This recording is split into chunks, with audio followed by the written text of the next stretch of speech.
Aujourd'hui sur Radio d'humour franco-italien ou italo-français, tout est une question de point de vue. Notre invitée est responsable coordination Synergie Italie pour le groupe Crédit Agricole, mais elle est aussi et peut-être surtout humoriste. Dans son spectacle Una Roberta, c'est en italien, débarque chez vous.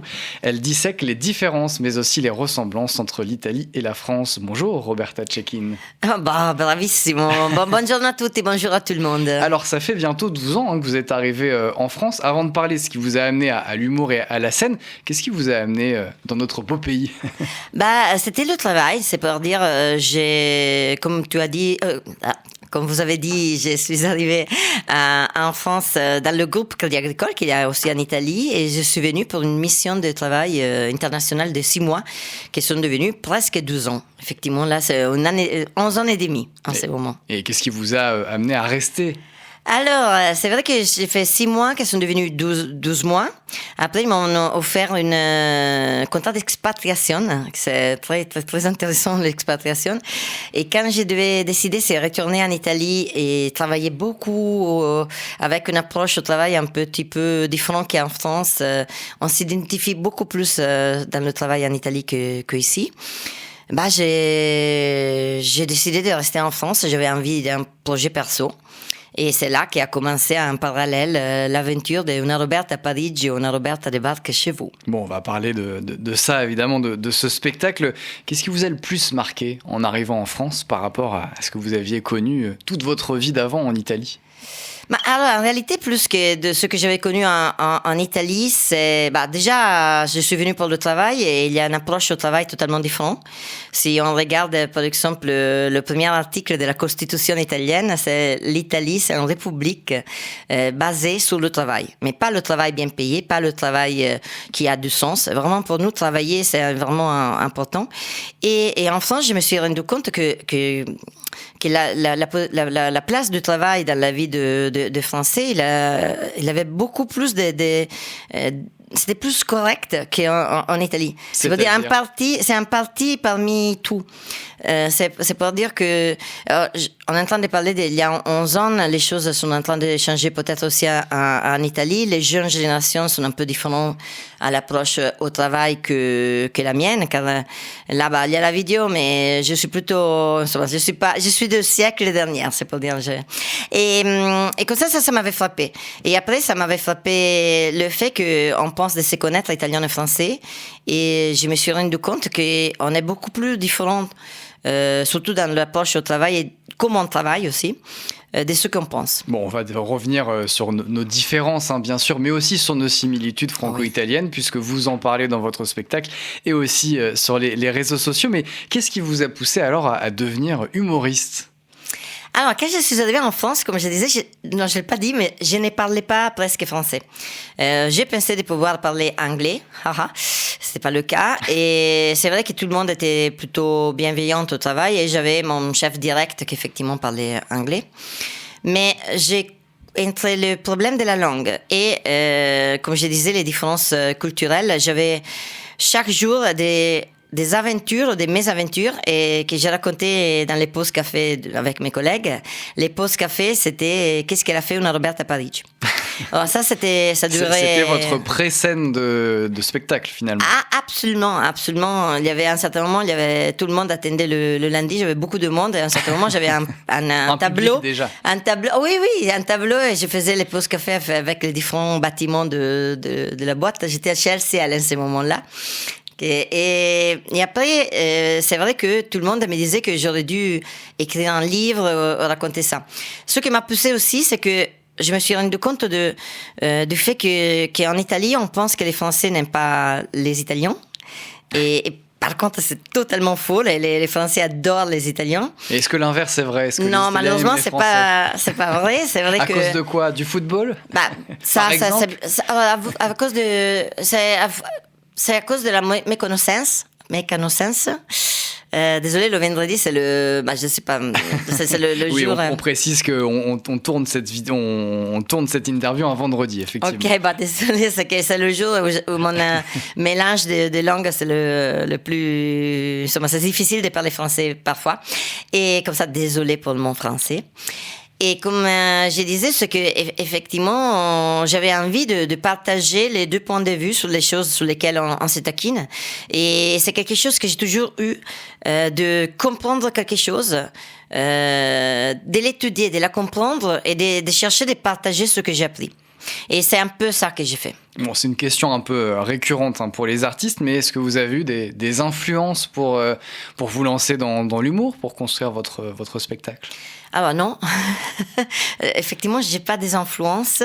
Même pas un ou plusieurs humoristes qui vous auraient inspiré dans la manière d'être sur scène, par exemple ? Non, rien du tout, car alors j'ai fait une école d'écriture comique avant de monter sur scène, c'est-à-dire j'ai fait 3 ans d'école d'écriture comique en France. Il faut dire que je n'étais pas, j'ai commencé à connaître les humoristes français à partir du moment que j'ai commencé vraiment à faire des comedy clubs, de la scène. L'école, je l'ai commencé fin 2019, et en 2020 il y a eu la pandémie, il m'a donné le temps d'écrire et comme ça, mais c'est vrai que pas du tout des inspirations sur les comiques et comme ça, et c'était plutôt vraiment un travail sur moi-même et beaucoup d'observation. Mais c'est vrai que j'ai appris pas mal. Pour moi, la grosse école, c'est vraiment la scène. J'ai fait 3 Avignon. Et je pense que... Donc le fameux festival de théâtre que l'on retrouve tous les étés. Oui, j'ai fait ça. Avec la partie, parce qu'il y a la partie officielle, entre guillemets, et la partie off, c'est-à-dire tous les spectacles qui ont lieu pendant cette période-là, ce que vous avez fait donc pendant 3 ans. Oui, je l'ai fait dans l'off. Et c'est très bien marché, on fait 21 spectacles. C'est un véritable marathon. C'est un marathon, mais surtout, on a des publics totalement différents et des publics qui ne nous connaissent pas, parfois qui nous choisissent par hasard. Mais surtout, c'est aussi le fait de être dans la rue tous les jours. Moi, je faisais 6 heures de tractage par jour, minimum, de parler avec les gens. Et après, oui, selon moi, c'est ça. Mais c'est vrai que j'ai pas des inspirations particulières. Et c'est quelque chose qui parfois m'ont dit que c'est avoir la grosse tête, mais pourquoi je dois mentir? Mais peut-être que ça sera vous, l'inspiration de humoristes qui se lanceront dans les prochaines années. Je sais pas. Bon, en tout cas, dans ce spectacle, Roberta Cecchin, il y a un côté pédagogique sur l'Italie, sur sa langue, sur son histoire. Quelle recherche vous avez menée pour faire ce spectacle? Alors, sur l'Italie, j'ai vécu 42 ans en Italie. Ça aide. C'est plus sur la France que...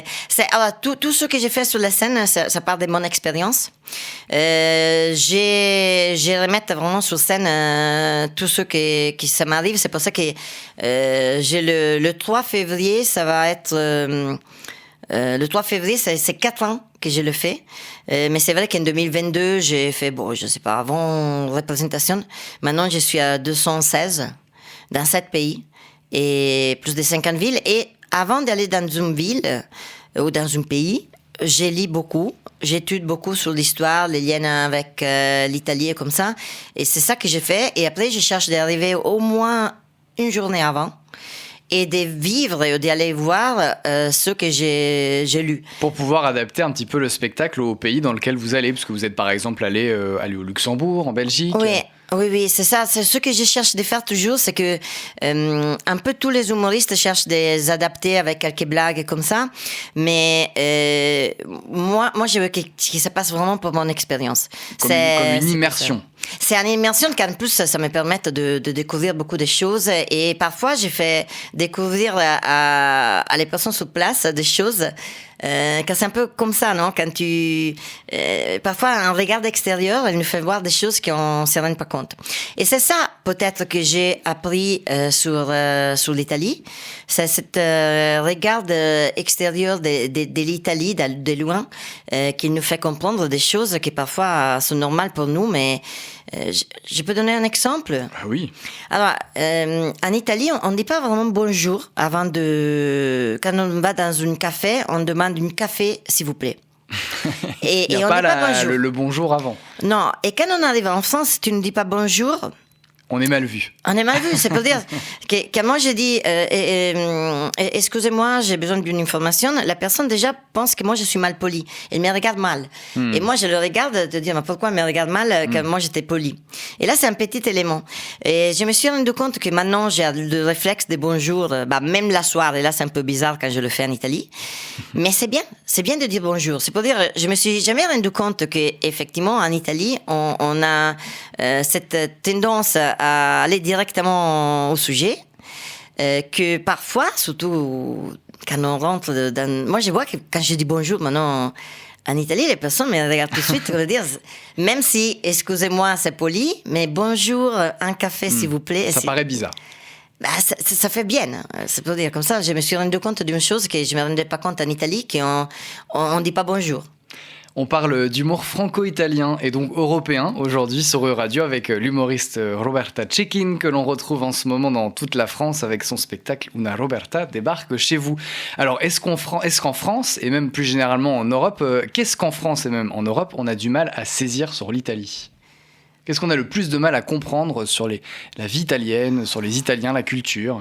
Alors, je pense que plus que du mal à comprendre, on a une vision un peu idyllique de la dolce vita, que tout va bien. En plus, maintenant, en ce moment, il y a des indicateurs pays très positifs, mais quand on va regarder dans la vie réelle, c'est pas toujours la même chose. Je pense que tout le monde nous dit ah oui, vous êtes très famille, et c'est vrai. Mais comme je disais, on a ce rapport au travail qui c'est un peu différent que dans des autres. On pense qu'on fait des pauses déjeuner de 2 heures, on a toujours les lunettes de soleil, même s'il n'y a pas de soleil, ça c'est vrai. Mais il y a cette un peu idéalisation de la vie en Italie. Je précise pour ceux qui nous écoutent uniquement à la radio ou en podcast que vous n'avez pas de lunettes de soleil actuellement dans le studio de radio. Non, pas en ce moment, mais je l'ai dans mon sac même, car je l'ai toujours. Pour nous, les lunettes de soleil, nous on l'appelle aussi occhiali scuri, les lunettes sombres. Tu peux l'utiliser pour les chevaux, pour te coiffer, pour reposer, pour te faire les oignons des autres. Et c'est quoi le cliché qui vous agace le plus alors sur l'Italie et sur les Italiens et les Italiennes ? Alors en réalité c'est ça, le fait que nous on travaille pas beaucoup à cause de cette cliché. Et l'autre chose, je ne supporte pas l'usage des gestes italiens à la n'importe quoi. Ouais. C'est pour dire que c'est comme si je devais dire voilà ou merci, je sais pas, pour te dire bonjour je te dis moi merci, ou pour te dire bonjour je dis qu'est-ce que tu veux. Les gestes par exemple quand italiens. on fait ce geste avec les mains, alors là de mon côté on peut pas le voir, mais avec les doigts resserrés, hein. Oui, c'est ça, la mano a copino, tout le monde le connaît car c'est un emoji qui c'est dans les emojis de WhatsApp qu'en Italie personne n'utilise car ça veut dire 1000 choses, mais c'est pour dire, c'est ça que ça m'énerve le plus. Et à l'inverse, quels sont les plus gros clichés que les Italiens et les Italiennes ont sur les Français et les Françaises ? Alors tout le monde pense que les Français et les Françaises sont ils pensent d'être le meilleur du monde, qu'ils pensent qu'ils sont très arrogants. Mais après, il faut dire toujours que on est en train souvent de parler de Paris et pas de toute la France. Mais c'est vrai qu'il y a cette chose. Et après, il y a une autre chose que moi je déteste, mais plus quand les Italiens vers les Français. C'est cette histoire longue du fait que la baguette sous le bras comme ça, le béret, le bidet, la manque de bidet comme ça, et c'est quelque chose sur lequel moi je travaille beaucoup pour faire comprendre les choses. Et l'autre chose que les Italiens ne supportent pas du tout, et là aussi il y a des motifs historiques, c'est le fait que vous les Français, vous êtes très ouverts d'esprit pour la cuisine, vous êtes des explorateurs. Et nous, on est hyper rigide. Il n'y a pas un pire client d'un restaurant qu'un Italien.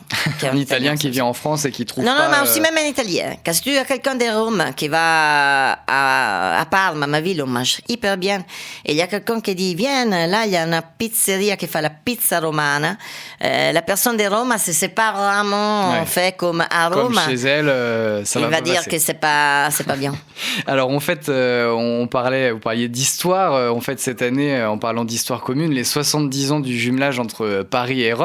Qu'est-ce que vous pensez de la manière dont la France célèbre ou ne célèbre pas son histoire commune avec l'Italie, qui est quand même assez riche, assez longue, cette histoire en commun. Oui, mais je pense que dans les deux côtés, alors, si on parle de Rome et Paris, je pense que c'est vraiment un exemple magnifique de collaboration, c'est vraiment un jumelage vivant, avec des effets concrets. On ne paye pas les musées dans les deux villes. C'est d'ailleurs la seule ville avec laquelle Paris est jumelée. Il n'y a pas d'autre jumelage officiel, en tout cas. Oui, c'est pour ça que j'ai dit, Paris peut flirter, mais elle est fidèle à Rome, encore couple à Rome. Je pense que c'est un des peu relations monogames qu'on a à Paris. Car sur ça aussi, Italiens et Français, on se taquine sur le fait qui est un peu plus coquin. Mais sur l'Italie et la France, je trouve que il y a beaucoup à faire pour rappeler l'histoire. Et là aussi, il y a beaucoup de méconnaissances. Quand j'étais en Italie, je pensais que tout le monde adorait Napoléon en France. Et j'ai découvert qu'il y a des points de vue différents. Et après, ce qui me fait toujours rigoler, c'est que, par exemple, il y a vraiment... si je dis Marignan, tout le monde ici, c'est que 15-15. Donc la fameuse guerre menée par François Ier. C'était la première bataille qu'il a gagnée, et c'était vraiment une bataille symbolique. Et là, c'était fondamental pour les relations entre l'Italie et la France. Mais par exemple, en France, on rappelle Marignan, et personne parle des Pavia. Quand effectivement là il a perdu, et en Italie tout le monde se rappelle Pavia. Comme ça, l'histoire, c'est vraiment un des éléments qu'on voit. Il y a une histoire commune, mais des références un peu différentes. Et on la connaît pas tous. Chacun connaît ce qui c'est plus avantageux pour un des deux pays. Bon, alors on l'a compris dans votre spectacle, vous explorez ces relations entre la France et l'Italie. Est-ce que vous êtes en contact, en relation avec d'autres humoristes européens qui sont un peu sur le même créneau que vous et qui explorent les relations entre la France et d'autres pays, ou alors, je vais dire, pour l'instant, vous êtes un peu la seule? Alors, non. Sur la France et des autres pays, il y en a énormément, car la France, ça a été toujours un pays il a fait de la coille pour beaucoup. Je connais très bien Sébastien Marx. Qui est donc un Américain, qui fait un spectacle, un Américain à Paris. Oui, et maintenant il est sur le troisième spectacle. Le deuxième, c'était On n'est pas bien là. Et j'ai fait l'ouverture de Sébastien plusieurs fois. Il y a Paul Taylor aussi, l'humoriste franco-anglais qui parle de ces différences culturelles aussi. Avec Paul, j'ai fait l'Hilarious l'année dernière. Il a présenté un gala où festival d'humour à Lille qui s'est lancé il y a quelques années. Exactement. Et après, il y en a beaucoup. Il y a José Cruz qui le fait sur le Portugal. Alors, il y a eu avant moi, il y a eu deux artistes qui ont essayé de faire ça sur l'Italie, qui a pas vraiment, on peut dire qui a pas marché comme c'est en train de marcher le mien. Mais c'est vrai que on a plusieurs. Moi, j'ai lancé un plateau d'humour en italien. Avec une autre artiste qui s'appelle Pier Francesco Versa, qui est un acteur de théâtre qui fait aussi de l'humour, de clown et comme ça. Et on a organisé un groupe de solidaires d'artistes entre l'Italie et la France. Et effectivement, moi, quand je fais un jumelage, je fais un spectacle, après, s'ils ont besoin d'un autre spectacle, je mets en avant les autres artistes. Et qu'est-ce que serait un humour européen, finalement ? Alors moi, c'est quelque chose que je tiens beaucoup à dire, qu'on serait vraiment européen quand on aura un humour européen. Ça veut dire que d'avoir des références communes qui nous font rigoler ensemble sans explication. On n'en a pas aujourd'hui de ces références communes pour rire ensemble ? Ça manque pour vous? Il y en a, mais c'est beaucoup plus difficile de faire rire que de faire pleurer. Tout le monde peut pleurer du douleur, s'il y a un décès, tout le monde peut un peu être triste pour des choses communes. Rigoler, c'est beaucoup plus difficile. Moi, je me rends compte que, par exemple, déjà en Italie, on peut pas rigoler de tout et n'importe quoi comme en France, même si beaucoup d'artistes me disent que c'est en train de changer beaucoup en France. Sur quel sujet, par exemple, on rit en France et en Italie, on rit pas du tout? Moi, par exemple, quand j'ai commencé à aller dans les comedy clubs, il y avait des blagues sur le petit Grégory.